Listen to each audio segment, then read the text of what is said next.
Bom dia a todos. Hoje, quinta-feira, 1º de outubro de 2020. Com a graça de Deus, estamos aqui uma semana a mais, fazendo o nosso estudo do Evangelho e esperando que esse estudo também seja de utilidade para as pessoas que estão entrando na internet e que estão nos encontrando por ali.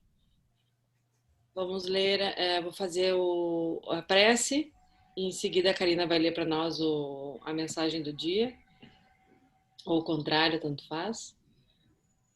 Eu vou começar com a prece, então.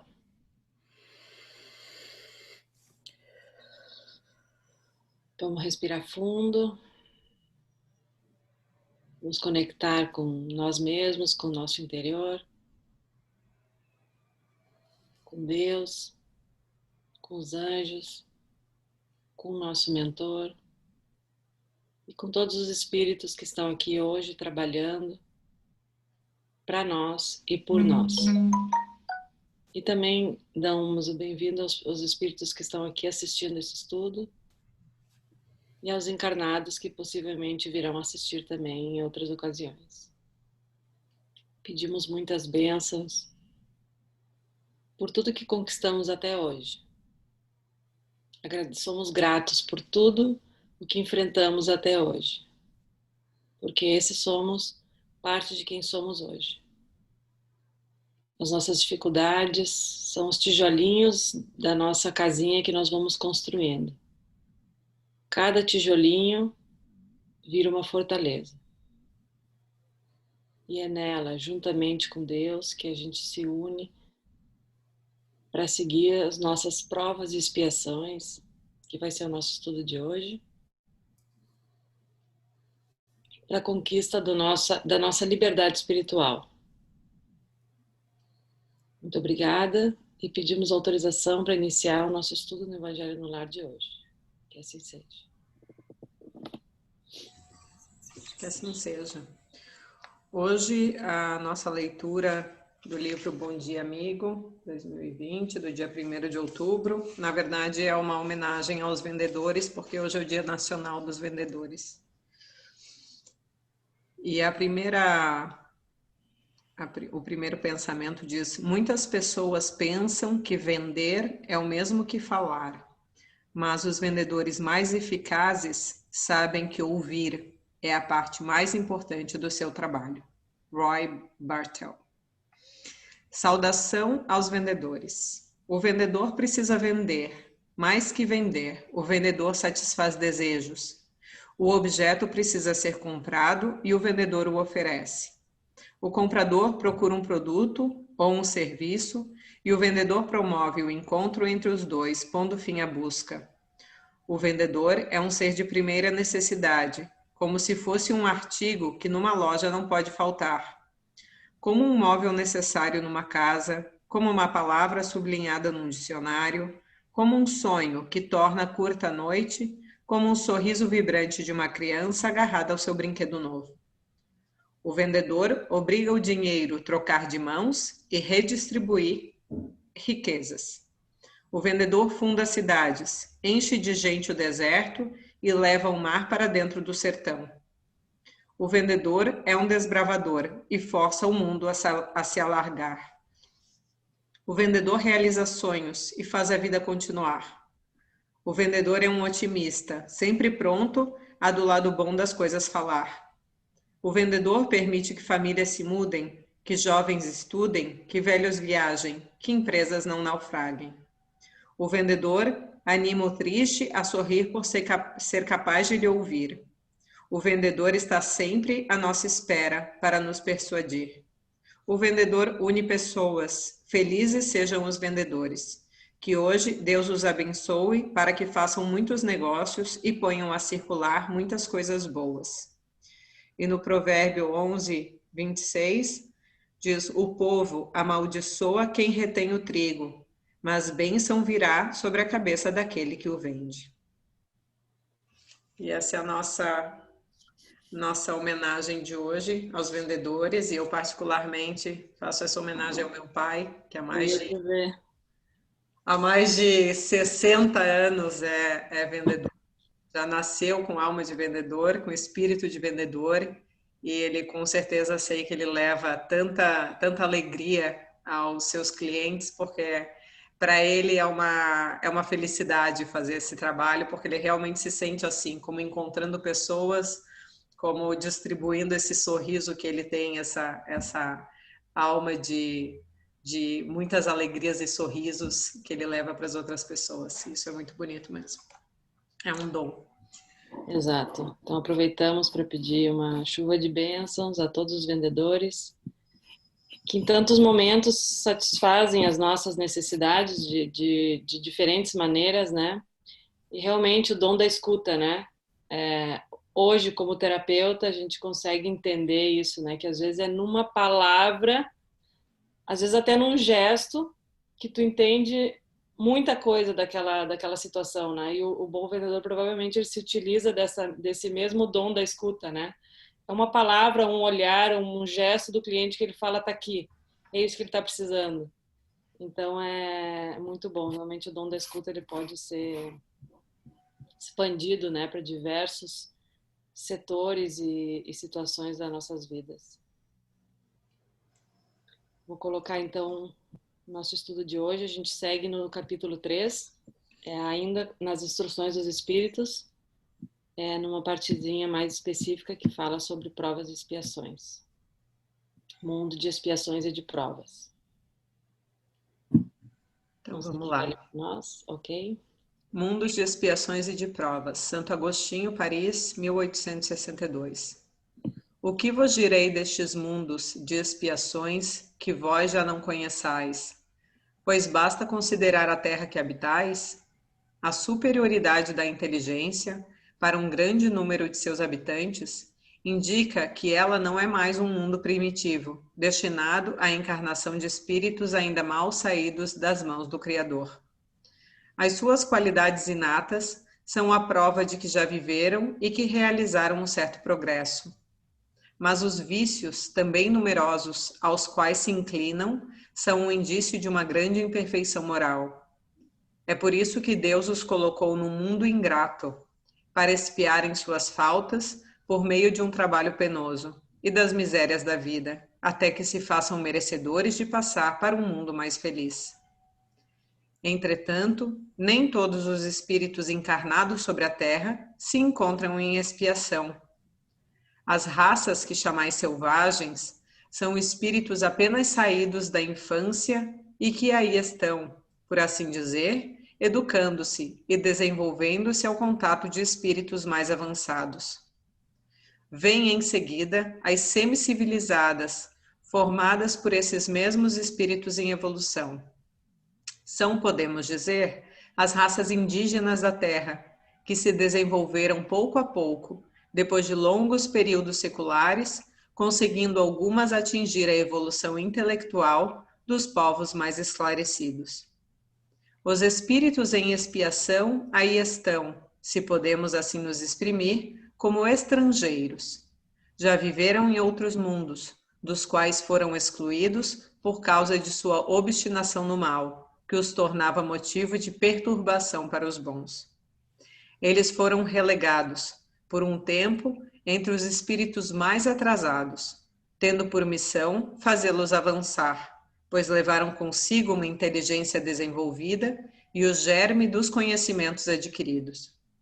E é por essa razão que os espíritos punidos se encontram entre as etnias mais inteligentes, visto que são estas também as que sofrem mais penosamente as misérias da vida, por possuírem mais sensibilidade e serem mais atingidas pelos atritos do que as raças primitivas, nas quais o senso moral é mais obtuso.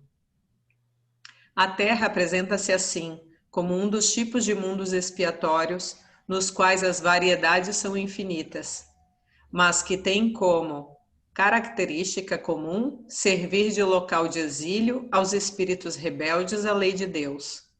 Neles, os exilados precisam lutar, ao mesmo tempo, contra a perversidade dos homens e a inclemência da natureza. Trabalho duplamente penoso, que desenvolve, ao mesmo tempo, as qualidades do coração e as da inteligência. É assim que Deus, em sua bondade, transforma o castigo em proveito e evolução para o espírito. É bastante informação para...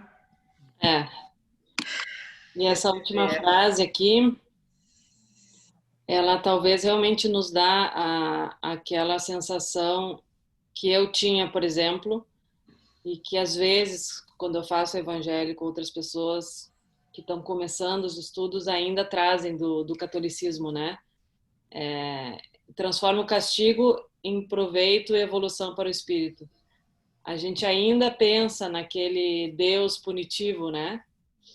Naquele Deus que pune, porque quando a gente explica o espiritismo, especialmente o mundo de provas e expiação, e a gente banalmente explica que a gente está aqui fazendo, digamos, espiando as nossas provas, né? As coisas que devemos melhorar.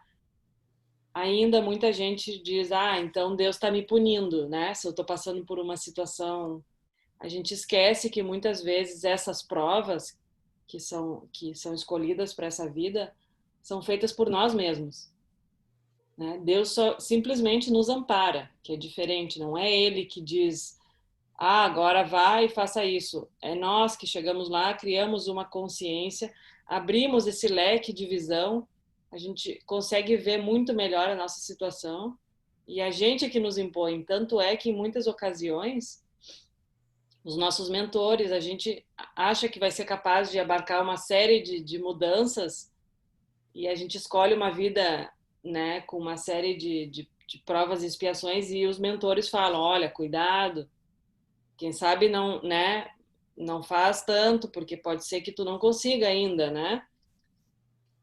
Então, esse capítulo me trouxe um pouco dessa parte que para mim pegou muito durante a minha infância ali no catolicismo, né? Esse medo de ser punida. Acho que precisa muito de uma compreensão do mundo de provas e expiações, que a gente fala muito, mas o mecanismo da expiação, ele explica bem aqui nessa passagem, porque o que acontece? Nós somos espíritos em evolução. Existem situações nas quais nós falimos e a gente vai e fale novamente, e a gente vai e fale novamente. Então, você, encarnação após encarnação, você fica estagnado, né? Então, não é que você regride, que nenhum espírito regride, mas você fica ali estagnado, você não encontra, perdido na sua imperfeição moral, né? Ainda, perdido nas nossas dificuldades, a gente passa muitas vezes muito tempo sem conseguir fazer um avanço. E o mundo de provas, isso obviamente que é uma dificuldade para o espírito e para aqueles que estão ao redor, né? A expiação, ela é uma oportunidade de voltar a crescer, porque você vai crescer de todo jeito, porque você é imposto, né? É imposta uma condição na qual você não vai ter escolha e a partir daquilo ali que muitas vezes a gente olha e acha um sofrimento, né? É que o espírito retoma o seu crescimento. Por exemplo, às vezes um espírito que reencarna e ele está ali, vamos supor, vegetando, né? Em estado vegetativo, muitas vezes durante toda a vida.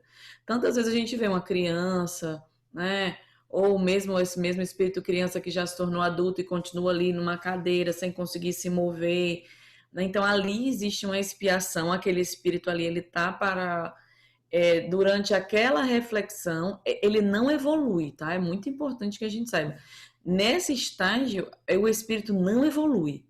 Ele se prepara para, numa próxima oportunidade, retornar à evolução. Para você ver o que é expiação, né? Então, a gente não tem, assim, uma consciência, essa coisa do castigo que a igreja colocou muito para controlar, né, as pessoas.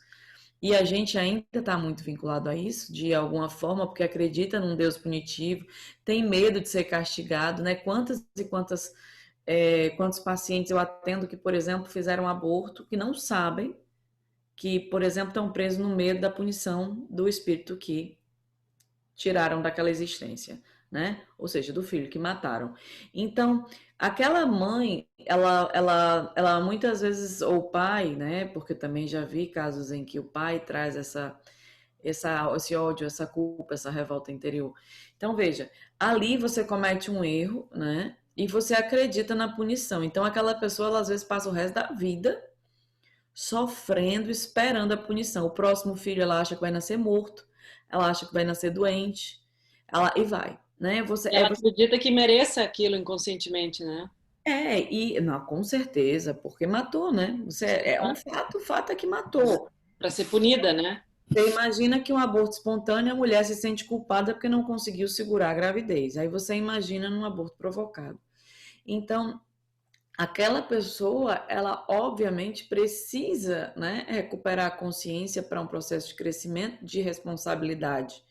Mas se perder na culpa com medo de um Deus punitivo, é um caminho que para o nosso, vamos dizer assim, para o nosso processo, ele é um pouco perdido, vamos dizer ainda, porque a gente já tem uma consciência que poderia se livrar dessa dor, dessa culpa, né, dessa ameaça, que por tantos e tantos séculos, né, faz parte do nosso inconsciente coletivo. Mas a expiação, ela é algo que você não consegue se livrar. Então, por isso que esse texto ele fala, né, que são espíritos que vieram de... A gente às vezes fica pensando que essa coisa de ter vindo de outro mundo é uma raridade, né? Mas a Terra ela foi povoada para o nosso novo estágio, né, através de espíritos que vieram de Capela. Entendeu? Então, assim, agora a gente sabe, né, pela notícia dos espíritos, toda a leva de espíritos que de 1978, né, 70 e pouco, 78 foi ano que eu nasci, começaram a migrar vindos de Alcione. Então, veja, esses espíritos, eles vêm, né, com a tarefa de viverem o processo no qual estavam presos e auxiliar ao mesmo tempo, né? Então, essa expiação ela é uma gama muito grande, porque esse é um mundo de provas e expiações. Então, não passou, né? Ou seja, o mundo que você tá começou igual a gente, né? A gente sabe que se a gente vai agora para a regeneração e se a gente não aprender uma postura de regeneração, continuar impondo dificuldades para nós e para os outros, a gente não vai. Vai para outro mundo e continua, né? Em provas e expiações. A gente não vai para a regeneração para ser obstáculo, né? As leis são muito bem estabelecidas. Lá é um mundo, como a gente viu nos últimos estudos. Você vai Aí para quem estiver preparado, né? vai para descansar, né? Um pouquinho dessa luta, né? Então, porque é uma luta travada há muito tempo. Como é que você disse, Má? Vai quem estiver preparado já, né? Não vai se preparar lá para o mundo de Regeneração. regeneração. É porque a grande dificuldade é essa consciência do mal, né? As pessoas não fazem mal porque querem, elas são realmente ignorantes. Exato. E aí, como é que você vai? Então, essa ignorância moral, mas você tem uma inteligência intelectual muito grande. Então, você vai ajudar em outro campo, né? Sim, porque a gente sempre pode ajudar, né? Só depende do ponto de vista, da onde a gente está, né? Então a gente sempre vai ser útil para alguma ajuda e vai estar de alguma maneira nos ajudando também, né? Então não tem perdido. Tudo é recuperável, tudo é aprendizado, até as falhas, entre aspas, né? Que é parte das nossas provas. Tudo tem um porquê. Exato, e a gente muitas vezes se perde, né, nesses contextos. Sim, com certeza. Sim, até porque as provas, que é o que eu volto de novo nessa mesma tecla, que são as dificuldades que a gente encara, são os desafios que a gente tem, né, nessa vida. Realmente a gente ainda tem a visão ou a mentalidade de encará-los como dificuldades, né, e não como oportunidades. Sofrimento. Então é realmente uma grande mudança de paradigma que nós temos que ter dentro de nós para entendermos que se estamos num mundo de provas e expiações é porque, infelizmente ou felizmente, não é certo e errado, é apenas o momento em que nos encontramos, ainda não conseguimos aprender apenas pelo amor. né? Então, o sofrimento faz parte da nossa necessidade de ter que se mexer para realmente melhorarmos, né? Então, as dificuldades que vêm, eu sei que é difícil, né? Agradecermos as dificuldades, né? E ontem eu lemos uma leitura do Evangelho que a última frase era muito, muito, muito, para mim, impactante, muito bonita, que dizia: então, quando vos encontrarem em dificuldade, ao invés de se lamentar, digam: Pai, né? Meu Deus, perdoa-me, perdoa-me porque pequei. Porque, na verdade, o sentido era, se aquela dificuldade te veio, tem uma razão. Porque provavelmente, né, em alguma outra vida, aconteceu a mesma coisa, ou seja, sempre a lei do efeito e causa e efeito, né? Então, como a Maísa dizia, nada é por acaso, nada, nenhum pingo, nenhuma gota de chuva cai no lugar errado. Tudo vai no lugar que deve. E isso para mim foi muito tocante no sentido porque a passagem era sobre o orgulho e a humildade, né? E era exatamente isso. Quão humilde temos que realmente ser para num momento de dificuldade que nós geralmente, digamos, como todo ser humano, olha para o céu e diz: meu Deus, por quê? Por que eu? Por que comigo? Por que isso está acontecendo? Realmente, né, entrarmos na nossa insignificância perante essa maravilha, mas sem culpa, mas num sentido realmente de dizer: Pai, eu ainda não sei, eu ainda não aprendi, perdoa-me por o que quer que eu tenha feito, né, e dai-me forças. E aí sim, né, pedir essa ajuda que todos nós precisamos para enfrentar essas provas. E para mim essa foi uma passagem, uma frase muito, muito forte, muito tocante. Acho que vem bem a calhar. E o aprendizado, eu estou experimentando isso nesses últimos anos, a gente entrar na dor, né? Viver essa dor, porque é ali que está o aprendizado. Muitas vezes, quando a gente diz, porque eu, na verdade, a gente está dizendo, não sei lidar com isso, não quero isso para mim, né? Quando a gente aprende, a Ainda dor pior, já né? está Eu não ali. mereço. Eu não mereço, eu não sou tão ruim assim, né? Tem gente muito pior que eu. E quantos de nós, né, se a gente for realmente olhar no nosso íntimo, a gente não pensaria, por que não fulano, que é muito pior que eu, ou ciclano, né? A gente ainda tem esse tipo de pensamento.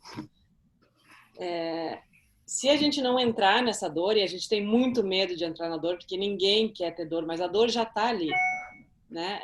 Tu ignorar ela ou tu enfrentar ela, tu vai sair dessa situação completamente diferente, né? Tu vai ignorar ela, ela vai estar ali, tu vai estar sofrendo igual, mas tu não vai conseguir aproveitar aquela dor para o teu crescimento 100%. Quando tu enfrenta e vive aquela dor, tu colhe muito mais daquilo ali, né? E tu realmente te fortalece para uma próxima oportunidade de crescimento. Até porque quando se evita a dor, como tu dizes, é simplesmente um adiamento de viver a dor novamente um pouco Em mais outra para frente, situação, né? com outro nome, Então, quando eu aprendi isso, não adianta a dor, tu ignorar ela hoje, ela vai voltar com outro nome ou com outra desculpa, né?